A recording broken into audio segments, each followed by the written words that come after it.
Thursday, 2nd of August 2012 marks 15 years since the death of Fela Anikulapo Kuti, the Nigerian Afrobeat musician who became a global icon for his music, lifestyle, and criticisms of his country's corrupt military regime and fight for social justice.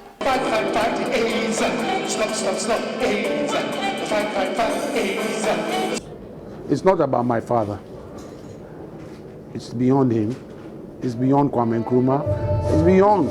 It is about the hundreds of millions of Africans that died and have died for centuries on this continent just looking for a good life. It's about justice for mankind. It's about the injustice in Syria, in Iraq.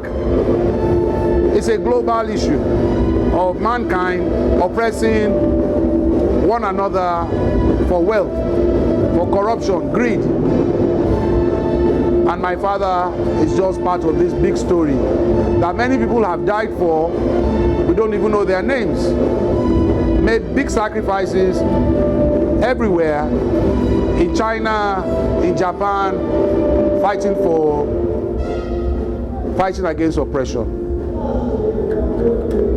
that Mandela sacrificed for, that Malcolm X died for, Lumumba was assassinated for, and many people we don't even know, and great women too, we don't even know their names. I wouldn't care if the government recognize him or not, but definitely the people of Nigeria and even the world recognize him. If there is a play on him, if there is a film going to be done on him, it's gone beyond the story of Nigeria. It's gone beyond the story of Africa. I mean, there are about 20 bands in New York playing Afrobeat. There are more Europeans playing Afrobeat than African bands. There are more, it seems America is even taking over the Afrobeat than Africa even. He is far from being forgotten, both home and abroad, and his family has been working tirelessly to further preserve Fela's legacy, including effort to turn his last house into a museum. Very, very important to me. It's very, very important, and which is why we buried him here in the first place. It was because we wanted to turn this place into a museum. After he passed, it was our dream to turn it into. So this is like a dream coming true for us, turning it into a museum. So anybody who knew and loved Fela can always come, see how he lived, see what his life was about, listen to his music, buy souvenirs of him. You know, so it's a very important dream that has come true for us. At least I'm sure that 80% of Nigerians loved and love him still. So it is important for them.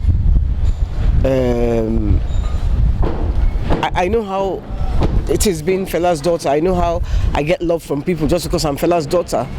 You know, so now it's so important because it's a legacy for Nigeria. Any Nigerian can walk in here and see the way Fela lived. People can come from all over the world. Fela had fans all over the world. They can come from all over the world and see how Fela lived and where he lived. And there's going to be a small boutique hotel. Those who want to actually live the dream will stay here for a while.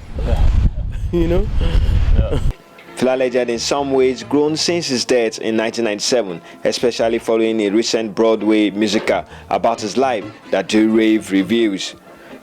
The proposed building for the museum was Fela's former house in Ikeja, Lagos, Nigeria, which will be open in October 2012.